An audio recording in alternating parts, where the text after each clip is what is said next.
Hello and welcome to the heliosblog. My name is Helios. Today we're going to talk about how you shouldn't disqualify yourself.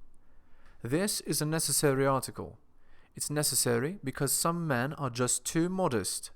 They self-deprecate and destroy the game for themselves before it's even begun. Let me explain why self-deprecation is bad. Enjoying my content? Check out my blog at heliosblog.com. On YouTube, you can support me by liking and subscribing. I'm also on Spotify if you'd prefer a podcast. If you're interested in my books, The Strategist Guide to Seduction and Quotes to Live By, they're available on Amazon.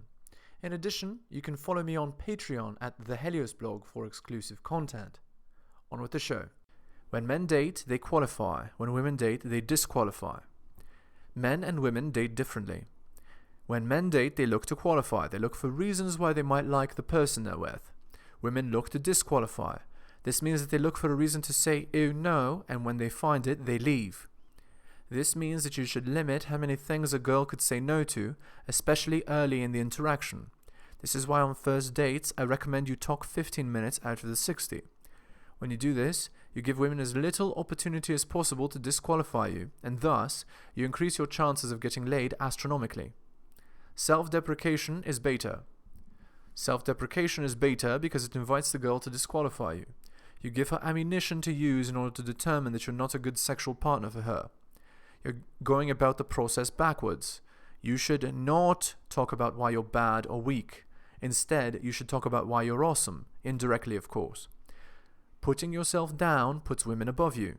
Since women are hypergamous, they're not interested in a man that's below them.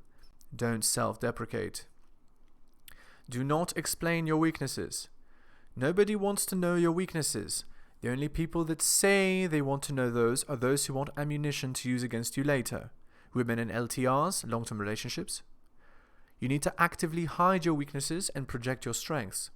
Ultimately, life is about selling yourself. You cannot sell yourself short by admitting only your weaknesses and disqualifying yourself and displaying none of your strengths. People believe what you show and tell them. If all you're ever talking about and showing is weakness, people will believe you to be weak even if you aren't. If women who you are interested in sleeping with see you as weak, they will friend-zone you. Sympathy does not get sex. If you have slept with her twice, you might consider revealing one weakness you have in passing. This will make you seem more human and will likely work well. You do not, however, want to always be talking about your weaknesses. Identification with women decreases attraction. The modern cultural narrative says that men should embrace their feminine emotional side and that women find this attractive. This is a lie and beta bait. If you demonstrate all of the qualities of women as a man, then the masculine-feminine polarity needed for seduction disappears. Women are not attracted to feminine men unless those men are feminine in appearance and masculine in demeanor. You need to firmly hold on to the things that make you a man in order for women to be attracted to you. Here are some qualities of the alpha male to demonstrate. Number 1, frame. Number 2, physical attractiveness. Number 3, emotional unavailability. Number 4, non-monogamy. Number 5, confidence. Identification with the feminine will unfortunately label you as a beta and have the opposite effect to what you want. Stoicism. Some very attractive qualities that men can show are those of stoicism. Try these instead of talking about your weaknesses. Number 1, low emotional expression. Number 2, logical demeanor. Number 3, rational mind. Number 4, resilient emotional state. Number 5, strong body. All of these qualities are strongly masculine. They'll naturally have the effect you want on women. You'll notice that by adopting these behaviors, women will treat you very differently than before. They're reacting to the masculine polarity put out by you. Sucking up to women by showing all of your emotional sides and traits and kissing her ass while talking about how bad you are at certain things, this is not a successful seduction strategy. Try stoicism instead. Romanticism. Many men fall into the trap of romanticism. Romanticism talks about how women love emotional men who sacrifice everything for them in chivalrous displays. Women, in fact, do not find romantic behaviors attractive in men.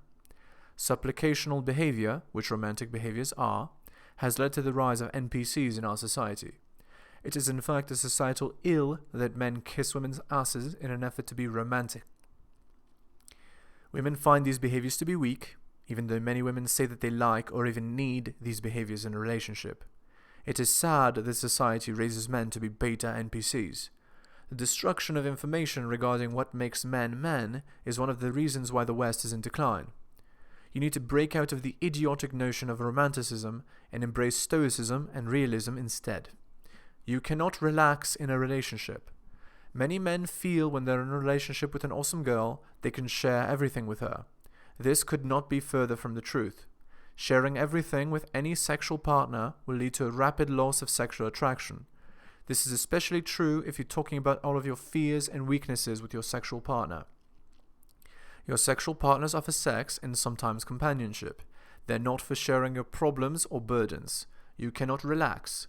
Relaxation of your masculinity leads to rapid betaization and loss of attraction from your girl.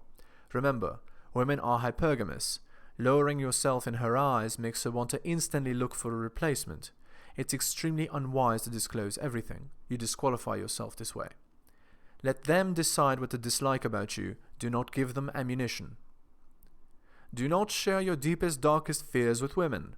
They will know exactly where to attack you in the future should they want to. Let them decide what they dislike about you.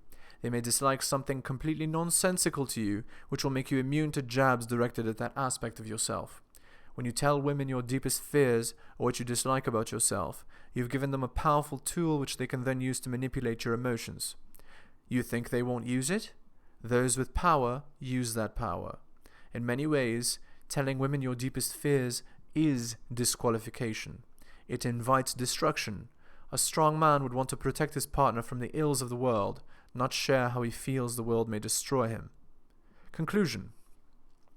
It is idiotic to disqualify yourself to women. You're moving backwards in the seduction process if you do this. Do not give women the tools to friendzone you with. Let them decide not to like you. Don't tell them why they shouldn't. Godspeed.